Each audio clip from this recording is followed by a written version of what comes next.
లేచిన cell phone, నడుస్తున్న cell phone. Cell phone వెంబడించమన్నాడా, వాక్యాన్ని వెంబడించమన్నాడా?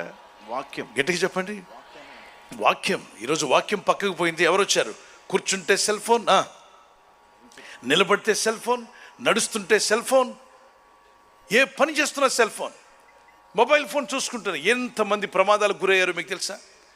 చూడండి, నడుస్తూ ఫోన్ చూసుకుంటూ వెళ్తున్న వ్యక్తి, ఒకసారి స్క్రీన్లో మరొకసారి చూపిస్తాను. నిజంగా జరిగింది, సీసీ కెమెరాలో. ఫోన్ చూస్తూ నడుస్తూ ఉంది బిడ్డ. ఆమె చూసుకోవాలి అక్కడ ఏదో రిపేర్ జరుగుతుందని. మన దగ్గర కూడా మున్సిపాలిటీ వాళ్ళు అక్కడక్కడ రోడ్ల మీద ఆ మ్యాన్ హోల్ తీసేసి పక్కకి వెళ్తారు. వచ్చేసరికి మన వాళ్ళు అవరోహణం చెంది ఉంటారు, ఎవడో ఒకడు లోపలికి వెళ్ళిపోతాడు. ఎందుకు పడ్డాడంటే మొబైల్ ఫోన్ చూసుకుంటూ వెళ్తే మరి అంతే. చూడండి ఏం జరిగింది. ఇలాగ ఎన్ని చోట్ల ప్రమాదాలు గురవుతున్నారు. ప్రభు ఏమన్నాడు తెలుసా? అంత పెద్ద మనిషి పడిపోయింది, లోపలికి వెళ్ళిపోయింది. తర్వాత మరి అంబులెన్స్ తీసుకొచ్చి ఆమె లేపారనుకోండి. ఇలా ఎంతమంది గాయాలు పాలవుతున్నారు ఒట్టి పుణ్యానికి.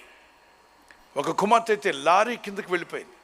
నడుస్తున్నప్పుడు, రోడ్డు దాటుతున్నప్పుడు మొబైల్ ఫోన్ చూస్తుంది. లారీ వాడికి బ్రేక్ పడలేదు, నిండు జీవితం చనిపోయింది. దేవుని ప్రజలరా, మనం నిర్లక్ష్యంగా ఉండొద్దు, నిర్లక్ష్యంగా ఉండకండి. దేవుని వాక్యం అనేది చాలా విలువైంది. Life is so important, life is so short but so valuable. నీ జీవితం చాలా విలువైంది. మానవుడిగా బ్రతికే పుట్టావు అంటే ఒక విలువైన జీవితం, మానవరాలుగా ఉన్నామంటే ఒక విలువైన జీవితం. చూడండి, వాడు ఎక్కడికి పోయాడు?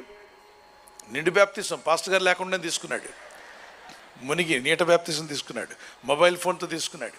వీడు మెట్లు జారి కింద పడ్డాడు. ఏ ప్రియురాలకి టెక్స్ట్ కొడుతున్నాడో తెలియదు. ఇలా రోడ్ల మీద పడిపోయిన వాళ్ళు. ఇదంతా దేనివల్ల జరిగిందంటే ఉట్టిపోయిన మొబైల్ ఫోన్ చూస్తూ వెళ్ళి కింద పడిన వాళ్ళు, బొక్కబోర్లు పడిన వాళ్ళు, మూతిపళ్ళు రాలిపోయిన వాళ్ళు. దేవుని బిడ్డలారా, ఎన్ని ప్రమాదాలు జరుగుతున్నాయి. ఇలాగ బైకుల మీద వెళ్తూ ఫోన్ మాట్లాడుతూ యాక్సిడెంట్స్ అయిన వారు ఎంతోమంది. అయితే ఫోన్ లాగా వాడండి. ఫోన్ని జీవితం అంతా ఫోన్లో ఉన్నట్టుగా భావించావా నువ్వు నష్టపోతావు.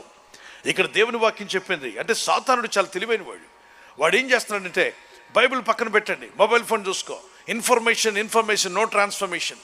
బ్రతుకులో మార్పే లేదు గనుకనే వాక్యం సెలవిస్తుంది. ఒకప్పుడు మన తల్లిదండ్రులు, మన నాయనములు, అమ్మమ్మలు పిల్లల్ని ఒడిలో పెట్టుకొని వస్తువులు పక్కన పెట్టేవాళ్ళు.